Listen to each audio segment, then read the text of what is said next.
soy tu compañera, soy tu compañera.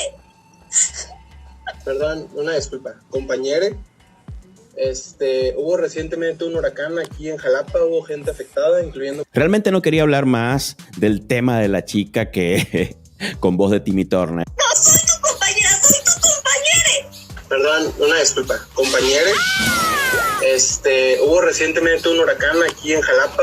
Dice que no le llamen compañera porque ella es compañere, pero resulta que el caso tiene cosas realmente interesantes que se pueden analizar. Y podemos empezar diciendo que estamos en un contexto en el que el chico está hablando de los damnificados del huracán. Es un tema importante, es un tema grave. Estamos hablando de una situación humanitaria. Y la chica, en lugar de estar concentrada en la necesidad de otros seres humanos que la están pasando realmente mal, pues está enfocada en sus problemas de identidad, en sus inseguridades. Y es aquí donde se demuestra que toda esta gente es egocéntrica, es ególatra, es egoísta, está ensimismada, no quiere tener relaciones reales con otros seres humanos.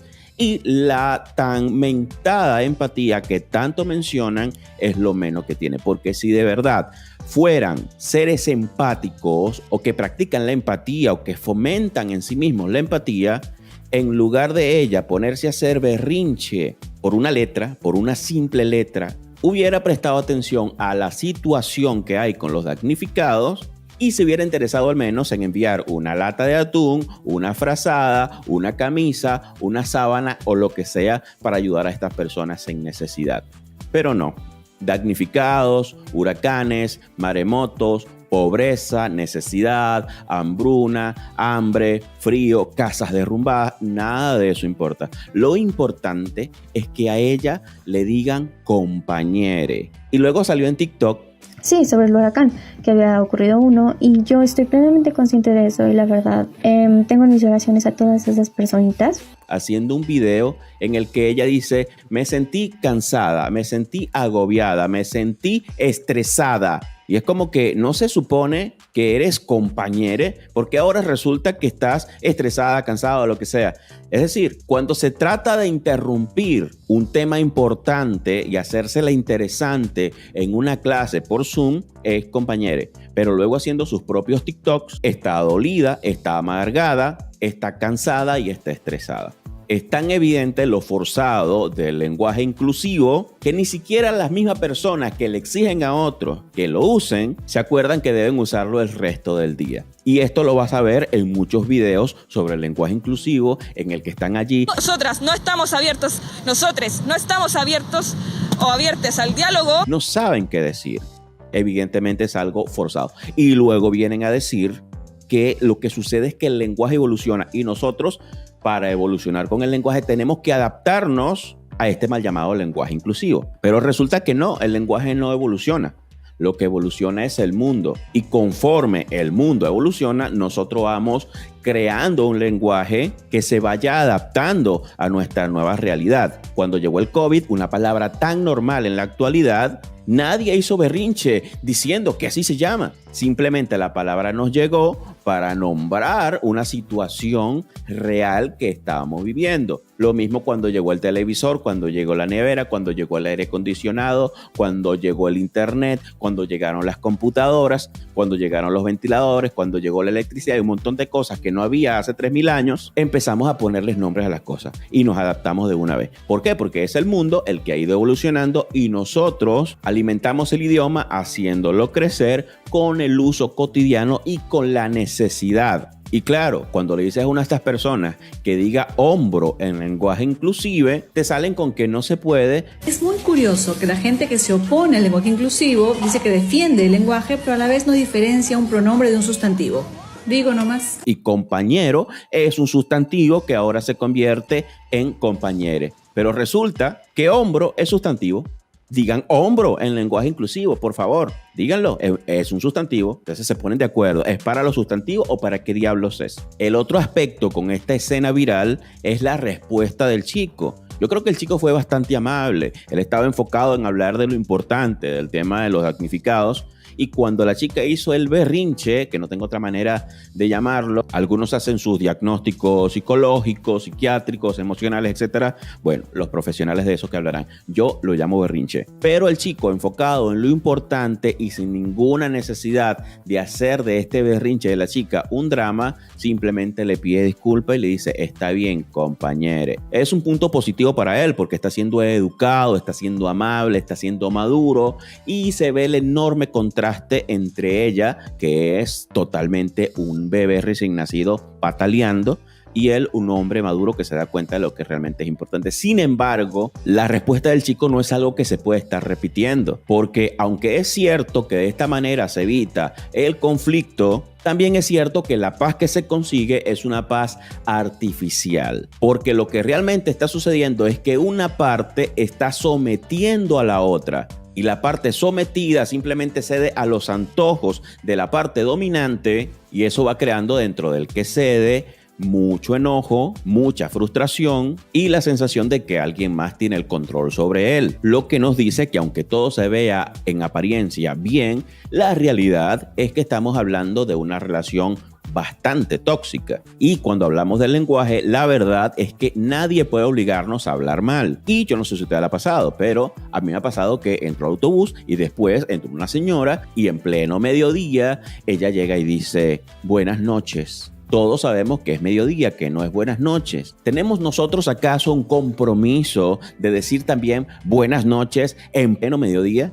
No, le respondemos buenos días y ella se va a percatar de que se equivocó porque venía distraída, y es generalmente lo que sucede, y pide disculpa a la señora. Ahora, esto no significa que no sea legal o que no esté permitido que haya gente que quiera hablar mal. Todo el que quiera hablar mal puede hacerlo, pero que no venga a querer obligarnos al resto a hablar mal. Y no es como dicen estos divulgadores científicos que están de acuerdo con el lenguaje inclusive, que los que no queremos hablar con la E somos adoradores de la Santa RAE. Este es un clásico, los fanáticos de la RAE, la RAE es todo. Pues no se trata de adorar la RAE. Que dicho sea de paso, la RAE, de entre las tantas autoridades lingüísticas, para mí es la peor. Y yo me imagino que para las personas que se especializan en el tema del idioma, el lenguaje, el castellano y el buen hablar, la RAE también debe ser la autoridad más mediocre de todas. Vamos, que estamos hablando de la autoridad lingüística que ha aprobado el uso de septiembre. Vamos, septiembre sin P. El mes de septiembre, amigos, sin P, en la RAE. Tú buscas la palabra lobo y dice: mamífero carnicero semejante a un perro grande. ¿Qué significa eso? Mi hermana lee esa definición y se va a imaginar que el lobo es un chihuahua grande, porque mi hermana tiene un chihuahua. Mis vecinos leen esa definición y van a pensar que el lobo es como un pitbull grande. Por eso mayormente cuando yo voy al diccionario, yo uso el diccionario de Oxford, porque es necesario que existan autoridades lingüísticas y es necesario que existan diccionarios, ya que con los diccionarios tenemos dónde ir para saber cuál es el significado de una palabra, cuál es el significado de un concepto y cuáles son las diferentes acepciones que puede tener un término. Ahora, yo no sé cómo es en los otros países, pero en República Dominicana cada semana sacan una palabra coloquial nueva. Si un cantante de rap dice guau, guau, guau, a los 3 días ya todos los dominicanos están diciendo guau, guau, guau, y te dicen qué significa, te dicen en qué momento usarlo, te dicen en qué contexto se puede utilizar. Es válido que en la calle surjan jergas, que surjan términos callejeros, que las tribus urbanas usen palabras distintivas. Lo que no es válido que ningún pequeño grupo, ninguna tribu urbana venga a querer imponer al resto, además haciendo berrinche, una manera particular de hablar. Y mucho menos si se está pasando por encima un montón de reglas gramaticales y de economía del lenguaje. Sin contar como también se le pasa por encima a los principios lógicos. Principios como el de identidad y el de no contradicción. Estas chicas son feministas y son feministas porque ellas dicen que el feminismo representa a la mujer. También dicen que un hombre no puede ser feminista porque el hombre es el enemigo a vencer. Lo único que puede hacer un hombre es ser un aliado deconstruido.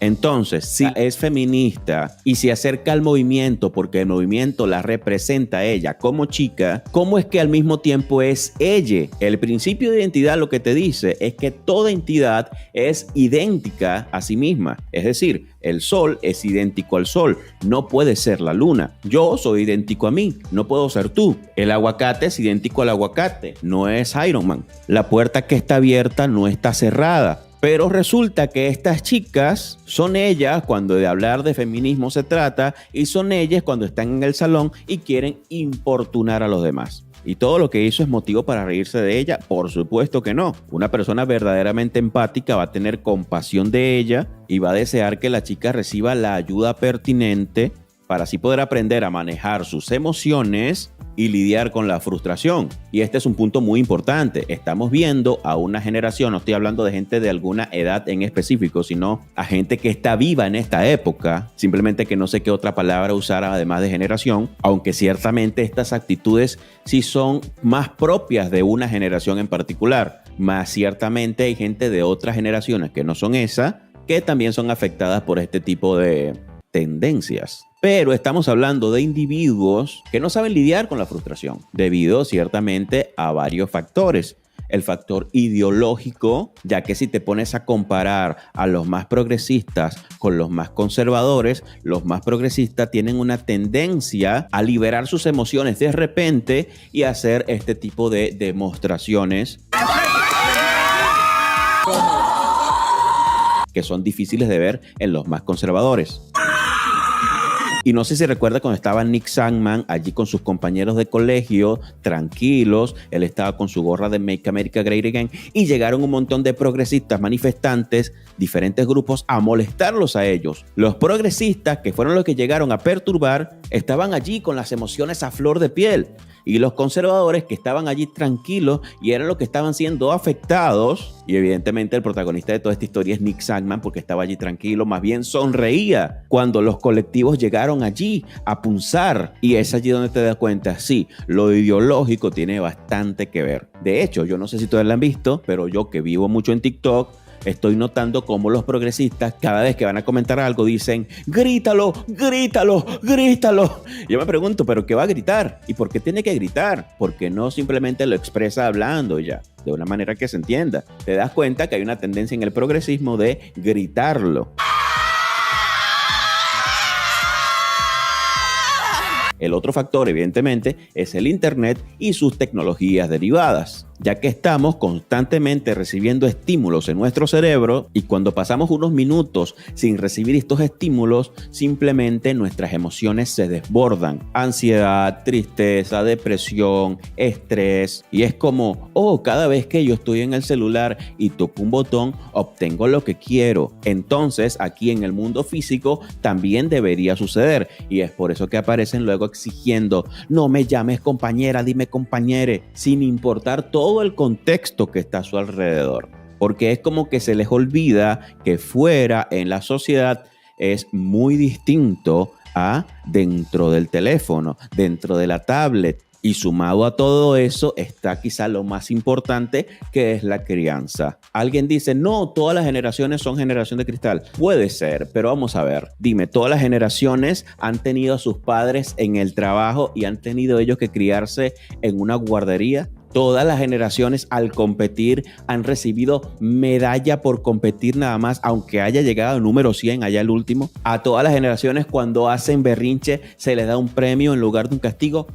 A todas las generaciones se les ha dicho, estás castigado por un mes, pero luego pasan 30 minutos y ya la madre se siente mal y lo libera y le da el Game Boy, le da el Nintendo, le da la tablet, le da un montón de cosas que ni siquiera debería tener para su edad. La generación X, por otra parte, cuando sus padres les decía, estás castigado por una semana, increíble. La semana tenía 7 días. Ahora mismo, esos mismos X le dicen a sus hijos, estás castigado por un día y el día ya no tiene 24 horas. El día de repente ahora tiene 15 minutos. Le envías el mensaje de que las cosas que hace no tiene grandes consecuencias. Y ahora esta chica sale haciendo esto y tú ves, realmente no tuvo grandes consecuencias. Y luego apareció ella misma en TikTok hablando del tema y defendiéndose. hay que pedir disculpas cada vez que uno haga algo malo. Pero si tú no estás haciendo algo malo y viene un grupo que es además autoritario a obligarte a que te disculpes, es allí donde tenemos que hacer la resistencia. Y eso me lleva al último punto. Los divulgadores científicos que apoyan el lenguaje inclusive, o apoyan por lo menos que se le diga compañera a la chica que exige que así se le llame. Si a mi consultorio llega una persona que yo veo como hombre o como mujer y me dice, oye doctor, mis pronombres son ella, soy una persona no binaria, mi trabajo entonces es escucharle y hablarle como ella. Dicen que el idioma cambia en el pueblo y luego sube a las élites lingüísticas, y eso es cierto. Y así como eso es cierto, también es cierto que no aplica para el lenguaje inclusive, porque el lenguaje inclusive está descendiendo de una élite lingüística al pueblo. Y con élite me refiero a grupo muy pequeño, a grupo muy selecto. Tú no ves en los colegios a todos los alumnos diciendo hablen el lenguaje inclusive. No, tú estás viendo a maestros que llegan adoctrinados a hablar en lenguaje inclusive para todos los niños sin que los niños puedan cambiar de canal. Son movimientos políticos minoritarios, programas de televisión, medios de comunicación, quienes vienen a exigirnos que hablemos lenguaje inclusivo. No somos nosotros que estamos allí diciéndole al grupo más pequeño allá arriba que acepte nuestro lenguaje inclusivo. No es así que está sucediendo al revés. Es un grupo minoritario arriba que está escupiéndonos el lenguaje inclusivo. Y la respuesta más óptima ante esto es no dejarse. Y repito, no hay problema en que haya gente que quiera hacer uso de la E de esta manera, pero tampoco hay problema en que nosotros nos neguemos a hacerlo. Y eso es lo que yo voy a hacer, voy a negarme a hacerlo. Y yo espero que tú también lo hagas, porque te están imponiendo a que cambies a la fuerza tu manera de hablar, y no es por tu bien.